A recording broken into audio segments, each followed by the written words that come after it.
soit l'activité que vous allez mener, vous êtes appelé à développer un projet qui va répondre à un besoin ou résoudre un problème. Prenez ça comme formule d'abord. Tout ce que vous allez faire doit répondre à un besoin ou doit résoudre un problème. Si ce n'est pas parmi les deux, arrêtez. Si votre idée ne résout pas un problème, si votre idée ne répond à aucun besoin, arrêtez. Allez voir. Qui sont en second cycle? D'accord. Prenez soin de conserver ce manuel pendant tout le temps de votre compétition, vous en aurez besoin. C'est pour que chacun puisse contribuer au développement du groupe. Est-ce qu'on se comprend très bien? Ne prenez pas ça pour aller déposer. Vous aurez le temps de parcourir ce manuel. Aujourd'hui, puisque nous sommes en session introductive, nous n'allons pas parcourir le manuel à fond, nous allons le parcourir par partie. Pour la toute première partie, nous avons 10 minutes. Nous allons répondre à l'autotest qui se trouve à la page 8. Ce test est personnel. Ça ne me concerne pas. Tu écris ton nom au-dessus, tu réponds si c'est une date, et puis tu réponds aux questions. On a 10 minutes. Chrono, go, allez. Avant de réaliser quoi que ce soit, il faut exister. Ça veut dire, vous devez prendre conscience de votre personne intérieure. Qu'est-ce que vous êtes, qu'est-ce que vous représentez, et après chercher à savoir qu'est-ce qu'on attend de vous. Si ces trois éléments ne sont pas réunis, quel que soit l'endroit où on vous dépose, vous allez échouer. Qui êtes-vous? Que voulez-vous? Et comment voulez-vous l'avoir? C'est très important. Ce test ou cet autotest vous permet de savoir vous situer. Ça vous permet d'actualiser votre potentiel et de savoir réellement qu'est-ce que vous avez, qu'est-ce que vous êtes et qu'est-ce que vous valez. Stop chrono, on arrête. Vous savez pourquoi on vous a compté le chrono? Parce que la pression, c'est la manière avec laquelle l'homme se mesure face à son efficacité. Alors, qui peut me dire quelle est la question qui l'a le plus marqué? Oui, mademoiselle. Mon entourage me dit souvent que je suis ambitieux et je suis plein d'idées et de rêves. Quelle a été ta réponse? Oui. Oui, mademoiselle. Quand je commence un travail, je me dois de le mener jusqu'au bout. D'accord. Quelle a été ta réponse? Oui. Oui, jeune homme. Je ne donne pas les heures lorsque je fais un travail qui me passionne. Quelle a été ta réponse? Oui. Alors, dans tout ce que vous avez à faire, il y a un premier pas que personne ne peut éviter. Il faut commencer par observer votre environnement. À la suite de l'observation, que vous allez être capable de trouver quels sont les problèmes, quels sont les besoins auxquels vous devez vous attaquer ou auxquels vous allez répondre. On se comprend très bien? Voilà pourquoi on vous a demandé de lire. Et j'insiste encore, c'est pour chacun, ce n'est pas pour aller déposer. L'entrepreneuriat, ce n'est pas les notes que le professeur te donne. C'est le résultat que tu produis, ce sont tes notes. On avance maintenant d'une page, ce qui est sur la page 9. C'est qu'est-ce qu'on demande? La manifestation de la culture entrepreneuriale. Vous avez d'un côté les valeurs que vous êtes censé avoir développées et de l'autre côté les valeurs que vous devez développer. D'accord? Comme les instructions sont là, vous allez cocher, ainsi de suite, pour savoir qu'est-ce que vous avez. Comme on dit, c'est consciencieux. Vous ne le faites pas pour le professeur, vous ne le faites pas pour... Ce n'est pas ce qui va faire les points de votre équipe. Ça, c'est pour votre personnalité. C'est l'homme qui construit tout. Donc, s'il n'y a rien en l'homme, ça ne vaut pas la peine d'aller chercher à faire quoi que ce soit. On continue, on avance la page. Ici, vous avez des compétences. Au départ, le premier qu'on a vu, c'était les valeurs. Les valeurs, ce sont les réflexes que vous devez avoir. Maintenant, les compétences, ce sont les habiletés que vous devez développer, les aptitudes, la capacité d'agir ou de réagir. C'est ça les compétences. D'accord? Alors, vous avez les compétences que vous avez déjà développées et vous avez d'autres compétences à pouvoir développer dans des domaines précis. Soyez aussi franc avec vous-même. D'accord? On continue. La leçon suivante, comment analyser le modèle d'un projet communautaire de classe? C'est ici qu'on va travailler. ce que nous allons faire aujourd'hui va vous permettre, quand vous reviendrez dessus, de pouvoir bien savoir comment travailler. D'accord? Vous allez les revoir après. On continue. Alors, à la page 18, c'est ce tableau qui se trouve à la page 18 et sa suite, c'est la page 19. Les questions ou les sujets qui sont ici, c'est ce que vous voyez sur la colonne « J'apprends ». Ici, c'est la culture entrepreneuriale. Il y a un certain nombre d'éléments que vous devez impérativement apprendre si vous voulez entreprendre. À la page 24, comment s'organiser et proposer un projet efficace.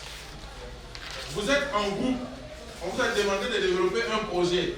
Comment vous pouvez vous organiser pour proposer un projet efficace? C'est ça la leçon. Quand vous prendrez le temps de le lire, vous saurez comment vous organiser. On avance.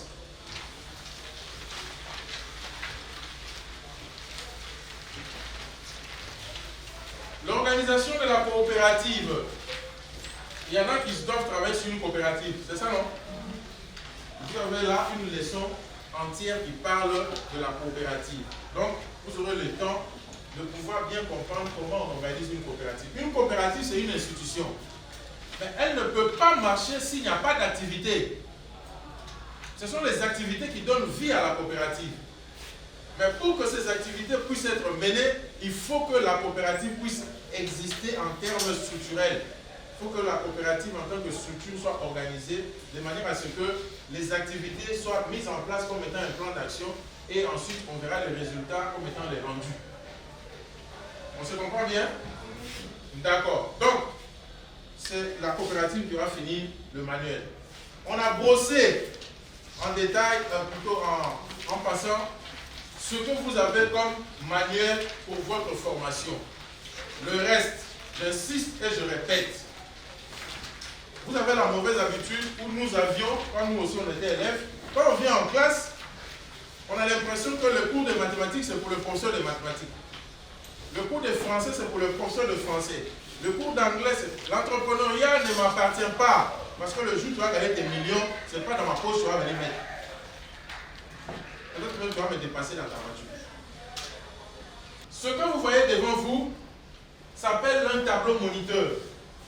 Son rôle, c'est de résoudre les problèmes d'acquisition, les problèmes d'évaluation et les problèmes de renforcement à tous les niveaux d'apprentissage.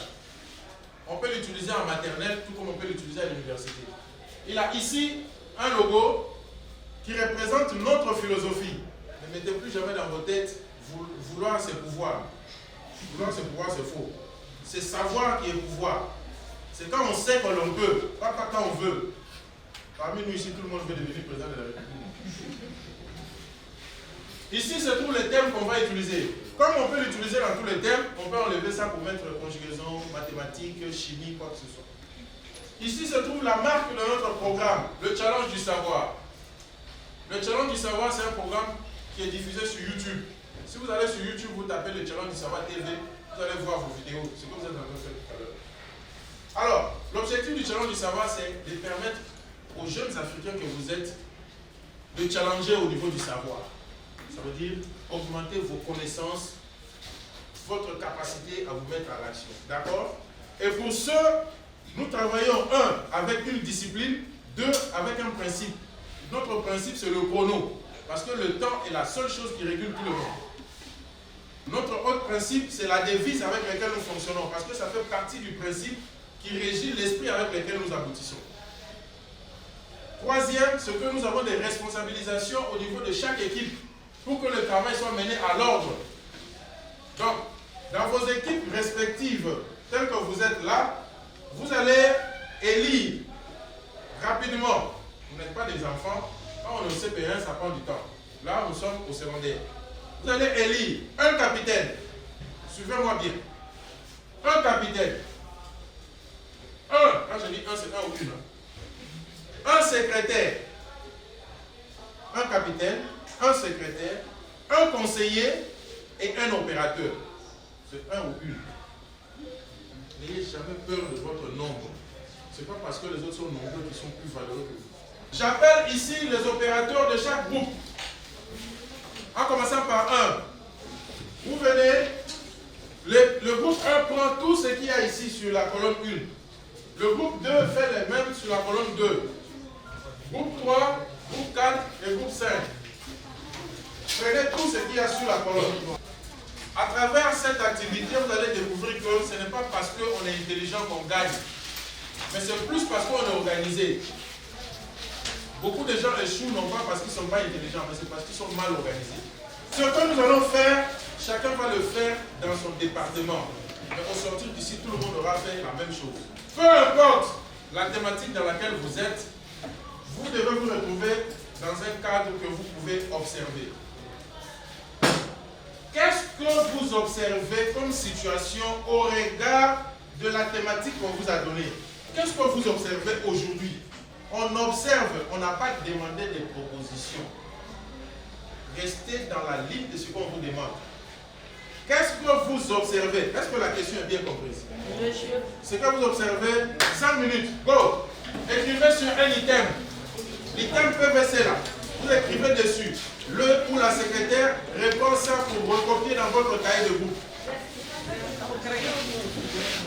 Écrivez au crayon sur le PVC. Le crayon ne passe pas dessus. On se concerte sans faire de bruit. On observe. Chacun peut avoir des points d'observation que l'autre n'a pas. C'est ensemble, en donnant les différents points d'observation, que vous aurez l'ensemble de points dont vous avez besoin pour aborder votre projet. Quand vous observez, vous pouvez observer ce qui existe et ce qui aurait dû exister. Donc, on observe ce qui est là et ce qui aurait dû être là, mais qui n'est pas là. Ce qui est présent ou ce qui est absent. Stop chrono. Opérateur 1, opérateur 2 à sa suite, opérateur 3 à sa suite, opérateur 4 à sa suite, opérateur 5 à sa suite.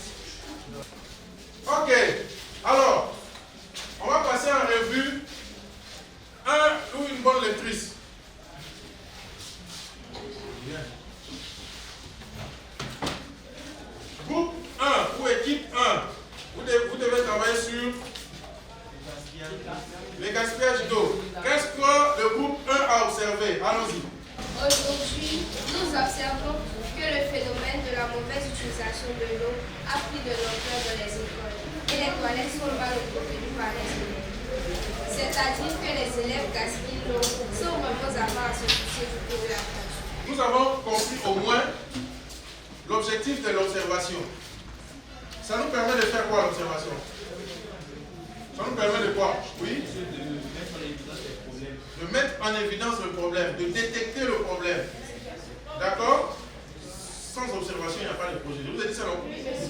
Alors, maintenant au point 2. Eu égard à ce que vous avez observé, qu'est-ce que vous envisagez? Ici, il s'agit de se fixer un but au regard du problème que vous avez observé. On est d'accord? Fixez-vous un but, ce que vous voulez. Qu'est-ce que vous envisagez? Nous avons vu tous ces points. Remarquez que si tu as mal évalué ton risque, tu es obligé certainement peut-être d'aller revoir tes objectifs. Si tu as mal évalué ton risque, tu seras peut-être obligé d'aller revoir ta stratégie. Un projet ne se fait pas dans un seul sens. Quand tu avances, tu arrives ici, tu peux découvrir quelque chose qui va t'obliger à venir revoir ce que tu avais fait au départ. Donc quand vous faites un projet, on le fait dans les deux sens. On va en sens aller, on va en sens retour, dans les deux sens. Maintenant, après avoir déterminé les risques et les solutions, regardez vos manuels à la page 16 ou 17. Vous allez trouver tout ce schéma-là. Et puis, les ressources humaines, les ressources matérielles et les ressources financières.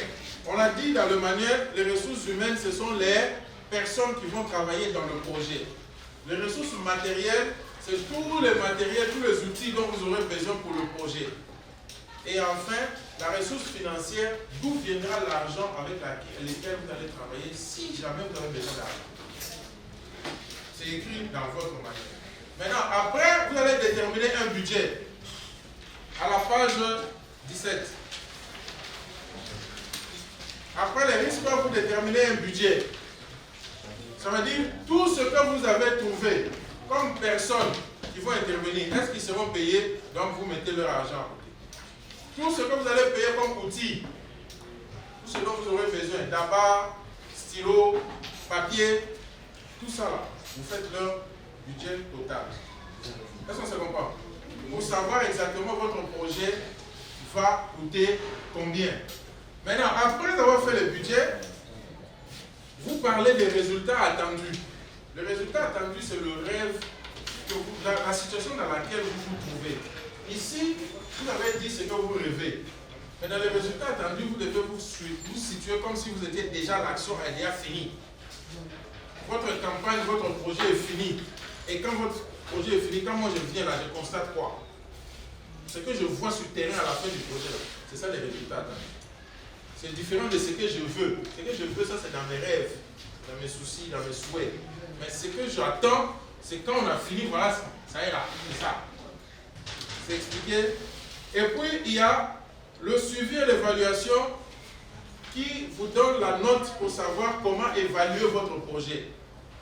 La documentation vous a été donnée pour vous permettre de savoir. Bien entendu, on est à votre service pour vous aider en cas de besoin, mais ce que vous avez vous permet déjà d'élaborer votre projet du début jusqu'à la fin.